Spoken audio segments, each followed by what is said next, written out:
Mis amados hermanos, quería comentar hoy una palabra que es de suma importancia, como todas, para la iglesia, y que es acerca de la oración, que es fundamental en nuestro respirar, en la comunicación permanente que tenemos con el Señor, tanto en lo individual como iglesia. Es una fortaleza y un arma que Dios nos ha dado para poder comunicarnos con Él, y que tenemos que saber de alguna manera cómo utilizarla bien, como toda arma. Me pueden dar a mí la mejor espada, pero si la agarro por el filo, pues no va a tener efecto.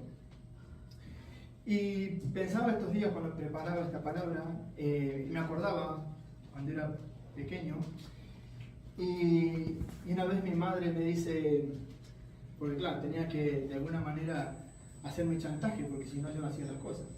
Dice, bueno, si te portas bien, el sábado te voy a comprar un helado, el más grande que quieras, del sabor que a ti te guste, te voy a llevar a la heladería a tomar un helado. ¿Con qué me quedé yo de eso? Con el helado. Cuando llega el sábado, voy y digo, bueno, ¿vamos a comer helado? No. Había un condicionante. Si te portas bien, te toca el helado. ¿Cómo te has portado? Entonces, claro, uno a veces no se queda con esos condicionantes y se va a la parte que le gusta y le llama la atención. Me ha pasado muchas veces con la oración, que hay formas en las que Dios nos enseña, en las cuales, de qué manera, en qué posición y por qué debemos orar. Y no puedo hacerlo de cualquier manera, como tú lo sientas, como nos gusta. Si bien involucra nuestros sentimientos, pero también Dios pone unos condicionantes y unos parámetros. Como todas las cosas, ofrendar nos enseña una manera de ofrendar, de corazón, sin hacerlo porque a ver si Dios me bendice, si colaboro en la obra de Dios, no para tener su bendición. Hay una forma en la que Dios nos anuncia cómo tenemos que hacer las cosas. Y quiero comenzar con Juan capítulo 15, versículo 7. Y dice, si permanecéis en mí y mis palabras permanecen en vosotros, pedid todo lo que queréis y os será hecho. Hay otras palabras, como también Mateo 21, 21 y 22. Voy rápido, perdón si no llega María Jesús a pasar los textos, porque si no, no voy a terminar. Dice, de cierto os digo, que si tuviereis fe y no dudaréis, no solo diréis a esto de la higuera, sino que a este monte dijereis, quítate y échate al mar, será hecho. Y todo lo que pidiereis en oración, creyendo, recibiréis. ¿Con qué nos quedamos nosotros? Con todo lo que recibimos todo, como si fuera un cheque en blanco. Y el problema que tenemos con esto es que también hay otros versículos en los que tenemos que centrarnos. Porque si vamos, por ejemplo, a Salmo 119, 60, nos dice que la suma de tu palabra es verdad. Que no podemos tomar un versículo, literalizarlo, y eso mismo no tener en cuenta otros aspectos en los que Dios nos anuncia, nos advierte de qué condicionantes o de qué manera tenemos que hacerlo. Eso mismo es Satanás con Jesús. Le dijo, échate al vacío, porque escrito está que a sus ángeles mandarán que te guardes, que tu pie no tropiece en piedra, que hace alusión a Isaías. Que sí, que dice la palabra. Y Jesús dice, sí, pero la Biblia también dice, o sea, el diablo no le mintió, le dijo, no, eso dice la palabra, pero la Biblia también dice, no tentarás al Señor tu Dios. Entonces hay un condicionante que no podemos, bueno, me voy a tirar del edificio porque en la Biblia dice, y a veces podemos cometer el error, cuando literalizamos una palabra sin tener en cuenta otra, que tenemos un conflicto. Y yo he tenido muchos conflictos de estos, porque especialmente una vez, en una reunión de agradecimiento que hicieron en nuestra iglesia una vez al año, y yo tenía el deseo ese día ofrendábamos más de lo normal, porque era para hacer una donación o para algo especial. Y yo andaba muy mal de dinero y no tenía cómo ofrendar. Entonces yo digo, la Biblia dice que todo lo que pidieres lo conseguirás. Y empiezo a pedir. Y digo, bueno, en lógica, si yo lo pido y es para algo bueno, porque es para ofrendar, Dios me lo va a dar. Y el lunes digo, voy a orar y estoy seguro, pero hermanos, estaba seguro, convencido, que la fe que tenía, Dios lo puede hacer, porque es para lunes, martes, miércoles, no pagaban, tenía que cobrar algo, no me pagaban, jueves, empieza la angustia, empieza a decaer esa firmeza, esa certeza. Sábado, domingo, nada. Y para mí fue un shock muy grande, porque digo, ¿cómo?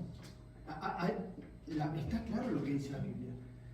Es lo que dice, lo leí, y tenía fe. Pero claro, a veces no tenemos en cuenta otros aspectos. Como por ejemplo, en 1 Juan 5:14, y esta es la confianza que tenemos en Él, que si pedimos alguna cosa conforme a su voluntad, Él nos oye. Y a veces no nos centramos en conforme a su voluntad. Hay un condicionante, que lo que nosotros pedimos, que todo lo que pedimos tiene que tener un aval y en consonancia y en sentir con nuestro Señor y con nuestro Dios. Otro ejemplo dice, en Santiago 4:3, pedís y no recibís, porque pedís mal, para gastar en vuestros deleites. ¿Puede ocurrir eso alguna vez? Muchas veces a mí me ha pasado. Mi hermano, es que me da vergüenza, pero lo he utilizado yo hasta de aparcar coche. Señor, te pido por favor, llego tarde, o sea, me levanté tarde, no hice lo que tenía que hacer, pero yo le pido a Dios que me quite un coche para que yo pueda aparcar. Y claro, después pensando, sí, porque también nos han enseñado que todo lo que pidieres, lo pequeñito hasta lo más grande, y estamos ahí, ¿no? Ay, Dios, ayúdame a encontrar ese calcetín, que no encuentro el calcetín, que se botar en la iglesia, y a veces quizás hemos malentendido. ¿Que Dios lo puede hacer? Claro que sí. ¿Que lo tenemos que hacer? Vamos a ver. 1 Juan 3:22. Y cualquier cosa, ¿no? Porque a veces nos gusta quedarnos con eso, ¿no? Todo lo que venga, podemos pedir lo que sea, un cheque en blanco, y como dice su palabra, Dios no lo tiene que dar. Tendremos conflicto, porque Satanás utilizará eso, porque cuando no se cumpla, entraremos en esa dinámica de, bueno, si Dios quiere, sí, si no, porque Dios no quiso. Y eso no es fe, nos corroe la oración y la vamos dejando. ¿Por qué? Porque no siempre se cumple lo que pedimos, porque no siempre Dios nos responde y podemos entrar a dudar. Si cualquier cosa que pidiéramos la recibiremos con Él, porque guardamos sus mandamientos. Y yo me pregunto, ¿yo siempre guardo sus mandamientos como para poder reclamarle a Dios, tú todo tienes que hacerlo? Yo tengo mucho temor de decir a Dios, mire que tu palabra dice que aquí lo has dicho y que Dios me saque la lista de cosas, pero tú no has hecho. Entonces, hay que tener en cuenta todas esas cosas cuando nos dirigimos al Señor, al Creador, a nuestro Dios, que no es un banco que voy y le pido, meto al cajero y dame. Hemos entendido, orad sin cesar, como pedir sin cesar, que orar no es pedir solamente, es una pequeña parte. En el Padre Nuestro el Señor nos dijo, pide que venga tu reino, que sea tu voluntad, de agradecer a Dios y danos el pan de cada día. ¡Pum! Ahí se acabó. Y perdone y todas esas cosas que nosotros debemos hacer para tener una correcta comunión. ¿Qué pasa con esto de la higuera, por ejemplo? Jesús maldice la higuera. Había una razón detrás, había un propósito detrás, una enseñanza detrás. Fue la higuera y no dio fruto. Eso es lo que estaba pasando en Israel en ese momento.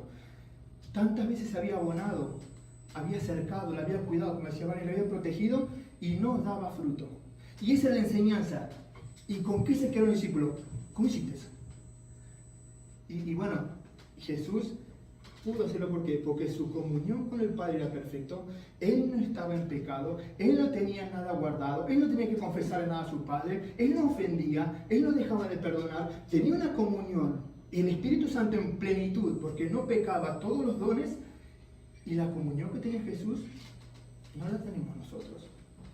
Me recuerda con el joven rico, que el joven rico dice, ¿cómo puedo hacer para heredar la vida eterna? Jesús dice, bueno, fácil, cumple los mandamientos. Y se le dejó así, bueno, yo se lo cumplí de mi juventud. Y Jesús le explicó, bueno, tú tienes otro Dios, más primero que Dios, tus riquezas, dame tu debilidad. Eso no se aplica en sentido literal a todo, pero dame lo que a ti te cuesta. Entonces, en este caso, también el Señor no le dio un cheque en blanco. En 1 Timoteo 6:8 dice, así que teniendo sustento y abrigo, estemos contentos con eso. Y el problema es nuestra inconformidad, que no estamos contentos con eso. Que si no tenemos un coche, que Dios ayude a cambiar el coche, que si no...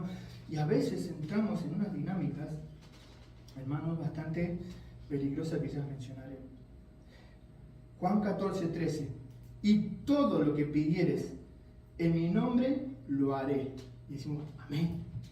Todo lo que pidieres en mi nombre, lo haré. Qué bueno es el Señor. Coma, para que el Padre sea glorificado en el Hijo. El propósito de las respuestas es para glorificar al Hijo, para edificación, para darnos lo bueno, que no sabemos lo que es bueno nosotros. No sé si alguna vez pasado, alguno mayor que ha orado por un noviecito, por una noviecita, y Dios, por favor, que sí, que está. Y con el paso del tiempo dice, gracias Dios, porque no me lo diste. Gracias porque he encontrado a esta persona, gracias. Y dicen, bueno, yo no sabía que eso no era bueno para ti, pero tú sí sabías. Y ahí es cuando nosotros ponemos nuestra confianza. Tenemos que tener en cuenta, como dijo hace poco Valeria, que Dios puede responder que sí, que no, o en silencio. Tenemos que tener en cuenta que Dios es soberano, que no está sujeto a nuestras declaraciones, a nuestro decreto, que en el monte tú pases allá, nuestra palabra no tiene poder. Lo que estaba enseñando el Señor es que hay que tener mucha fe, y esa fe se alimenta con su palabra, y esa fe produce frutos. Conforme a su voluntad, tenemos que orar para su gloria, que sea bueno para nosotros, conforme a su propósito y sus caminos. Primeramente, buscamos el reino de Dios y su justicia, y todo lo demás, comida, alimento, vestimenta, lo básico, lo tenemos asegurado. Entonces, Él nos enseñó a pedir para hoy, danos el pan de hoy, danos el sustento y el abrigo, y no os preocupéis por mañana, porque Él sabe las cosas que da necesidad, antes que las pidáis.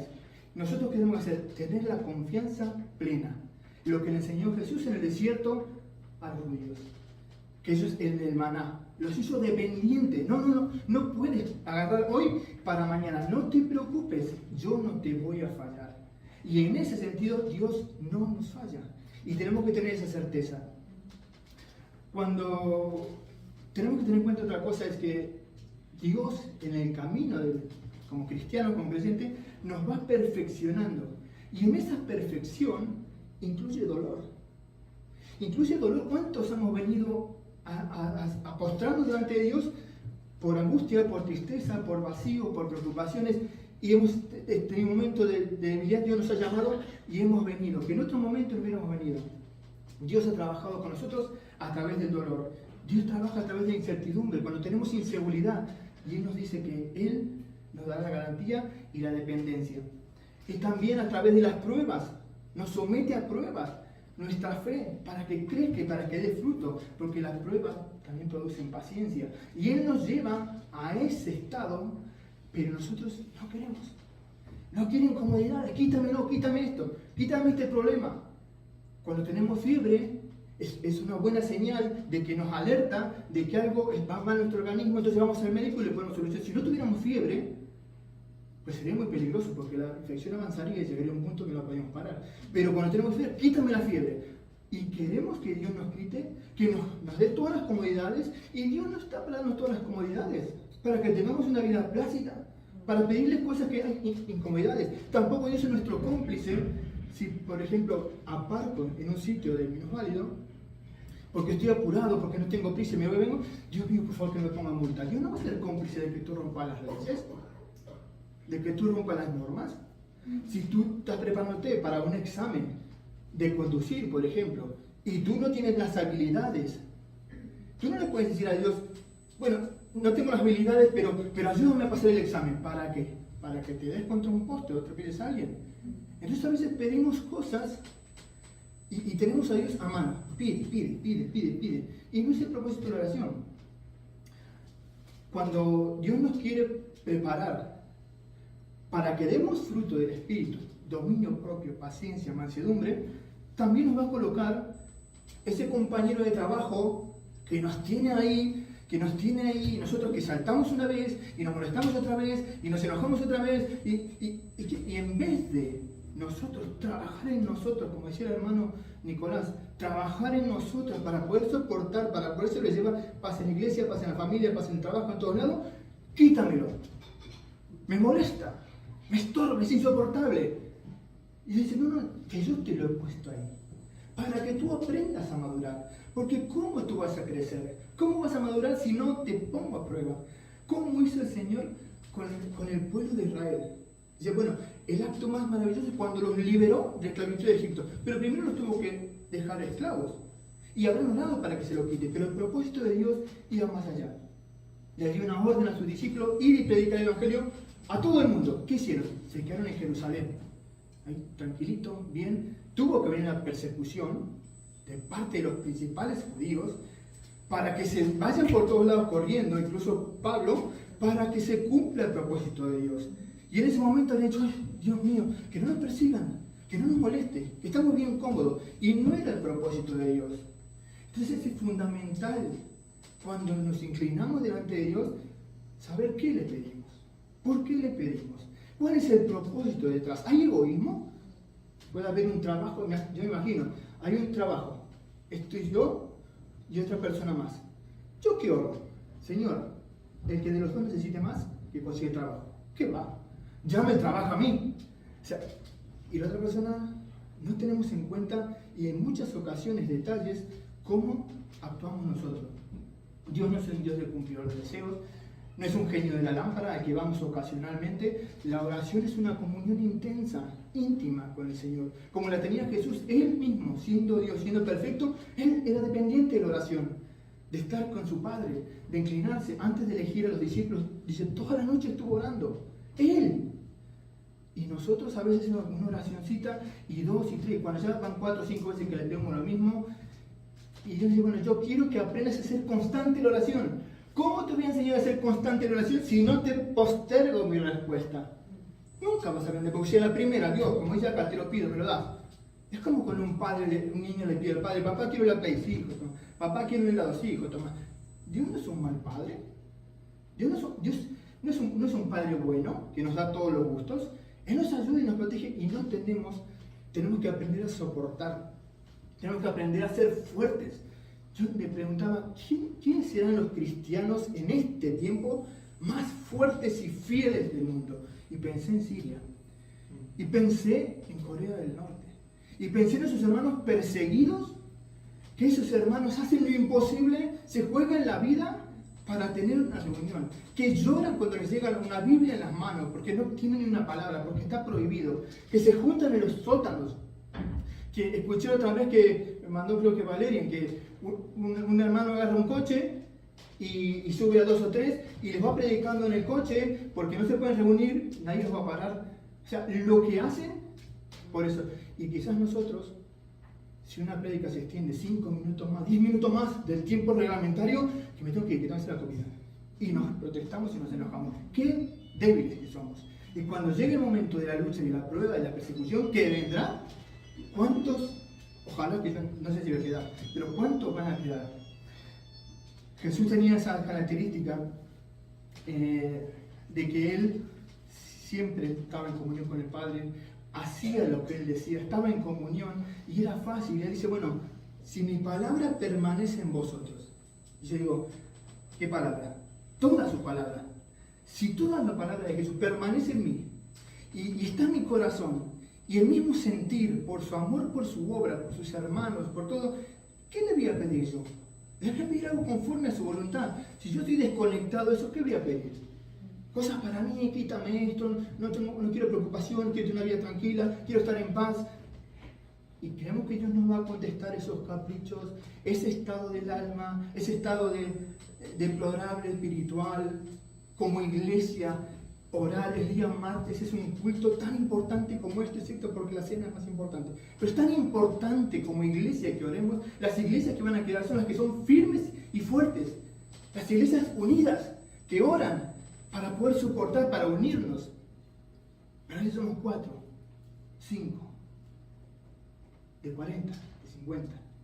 Y es importante, después pasa por qué a veces no hay roce, por qué no hay comunión, por qué hay tibieza, por qué falta, es porque no tenemos esa unidad en oración. La oración es un reconocimiento a la soberanía de Dios. Cuando oramos estamos reconociendo que Él es el Señor. Es una exaltación de su majestad, de su poder. Cuando oramos es una exposición nuestra delante de Dios, de rendirnos, de humillarnos y de engrandecerlo y de alabarlo. y de rogarle para que su reino venga, y para que el Señor venga, y para que muchos más puedan acceder a su palabra, y que nos dé fuerza, y que la iglesia seamos un baluarte de la verdad y estemos firmes para salir a traer a los que no son inconversos y que se van a perder. Ese es el propósito. Todo es espiritual. Y a veces mal utilizamos y lo bajamos a la tierra. Y el Señor siempre habló la fe en el Señor, las miras arriba, acercarse con temor y con reverencia. No de cualquier manera, hermanos. No de cualquier manera. Sí, se nos ha dicho, bueno, que se puede orar en el baño, se puede orar en el coche, sí, claro, sí. Pero es bueno que tengamos un momento de reverencia con el Señor, que estemos en un momento íntimo, cuando dice la palabra, cuando ores a Dios, hazlo en tu habitación, cierra la puerta, tu Padre te escuchará. Es una expresión de adoración, es una declaración de dependencia, dependemos de Dios. Es una muestra de amor al prójimo porque intercedemos, una parte importantísima de la intercesión. Yo pensaba que es pura matemática. Imaginemos que nosotros, cada uno, ora por sí mismo y por sus problemas, ¿no? Cada uno. Y yo digo, bueno, yo hago lo mismo. ¿Cuántas oraciones en favor mío he recibido? Una, la mía. Si yo me olvido de mí y oro por todos vosotros y hacéis todo lo mismo, ¿cuántas oraciones recibo yo? 40, 50, la de todos. Y no soy egoísta. Entonces la intercesión es fundamental.